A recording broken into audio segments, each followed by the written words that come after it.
multi-exclusive dimensional being called with another exclusive. So as y'all know, Power is back on TV. Everybody need to stay in their crib, get away from all the bullshit.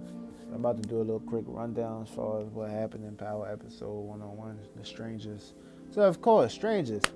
So that's how it's gonna start off in the beginning. Of course, everybody's adapting to new changes. So of course, and also it's in Virgo. It came in Virgo season, which is basically September. So that's adapted to changes. That's ground and earthly matters, of course. So of course. So what happens in the beginning is it plays what happened in the past.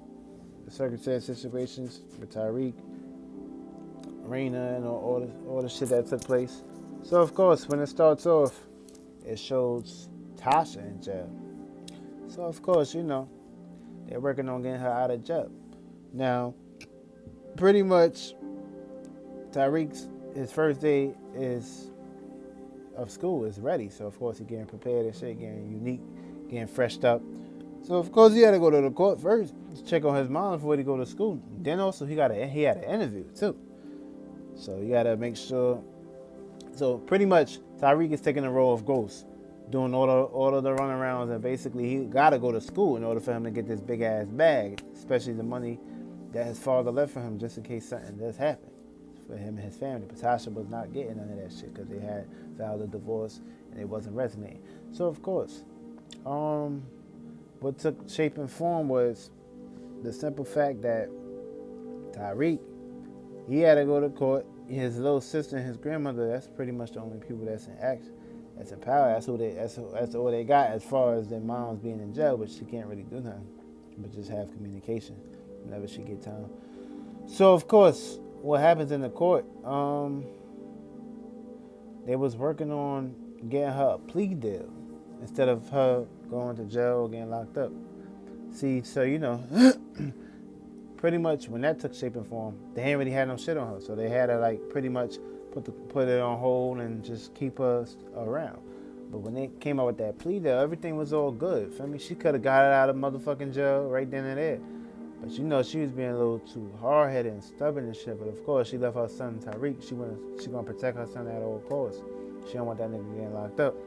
So she fired Tamika, the DA. So being that she fired her, it fucked up because what happened is if they would have had everything situated one time, she would have got out right then and there. Tyreek, he was late for his interview, so he had to pretty much read a Shakespeare book too. And of course, Shakespeare is how you run the world. If you know about Shakespeare, you know these motherfuckers that run the world. That's how they do. So of course, he had to get initiated and created with that book. Then of course, he didn't finish the book because he had so much shit going on. Plus, he gotta make sure he tutors that basketball kid. I think his name is Tyreek or some shit like that, or Ezekiel, whatever the fuck that nigga name is. Gotta make sure he train that motherfucker. And if that motherfucker fails, then he gets kicked out of that motherfucking school. So he needs to go to the school. He needs all that money. So he's determined and dedicated. So of course, that's his willpower.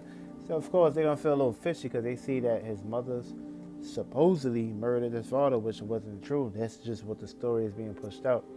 So of course they're gonna feel worried about him. They're gonna watch over him and shit like that. So of course things gonna get out of control. And of course, being that Tasha fired Tamika, motherfucking things got even more heavier on Tyreek's plate. So he had to go look for Method Man, aka Wu Ting Clan. He had to look for that judge so he can replace Tamika. Because pretty much, if he ain't do that shit, then how the fuck is he gonna get his mom out of jail? You don't want her to rot in there.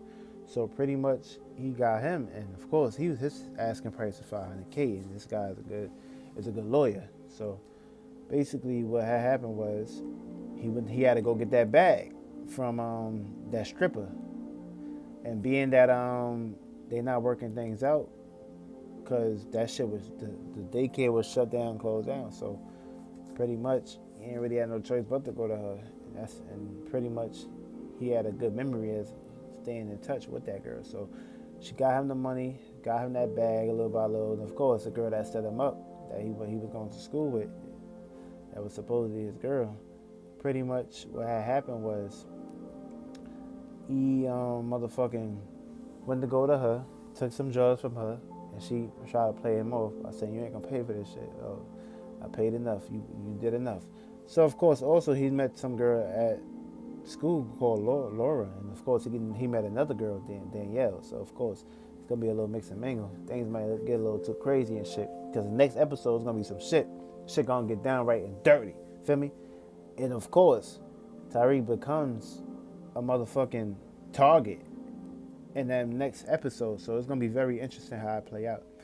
But of course, back on task. So of course, Tariq, they see a lot of potential and talent to this kid. So basically, when he finished the book of that motherfucking Shakespeare book, they see, yo, this kid really got it. He really got talent and shit. So it's gonna be a whole lot of trouble coming up towards him in that next episode. So what he need to focus on is basically remaining agile, stay strong. Cause things is gonna heat up right now. Feel me? It's the beginning, of course. Then now they're going back to trial again with Tasha. So pretty much what had happened, what had took shape and form is also Tariq's his smart ass. He went to go hit up Ezekiel to use his Instagram to get some money too. So he made a video, got some cash. Also he applied that money and that recognition towards the judge, and the judge got the call, he got the response. Of course, they took it to trial again. But also what fucked up was if Tasha would have just kept that other chick, the lawyer, she would have been out of jail. But the motherfucking DA, they came after Sachs, and said, yo, you gotta make sure you utilize this plea deal so we can basically get Tasha arrested or basically hold her accountable or this RICO charge. So of course she got out of line. For me, it wasn't a gang conspiracy. It was just basically a local thing as far as a domestic killing. So when that took shape and form, things got a little heated up. She used Tommy Egan name. Instead, he was the killer that shot motherfucking Ghost. So everybody was coming after Ghost regardless. So you can't look at it that way. Everybody was coming at that motherfucker, feel me? And he wasn't even out alive with those people coming after him, especially if he ain't know this shit. Feel me? So things got a little crazy, things got a little out of hand and shit. So now with that being said and done, they arrested Tasha and took her back to jail again. Point blank motherfucking period. So now what's going on is now they gotta fight that case. And of course, automatically she should be able to overcome that case. It's because clearly she wasn't really with that gang conspiracy shit. They found bodies and shit, but of course, and also Tommy Egan, he out of town, so he not really even in town. So I don't know how that's gonna motherfucking play out. But of course, shit about to get crazy, man. And that was a good ass motherfucking episode. But yeah.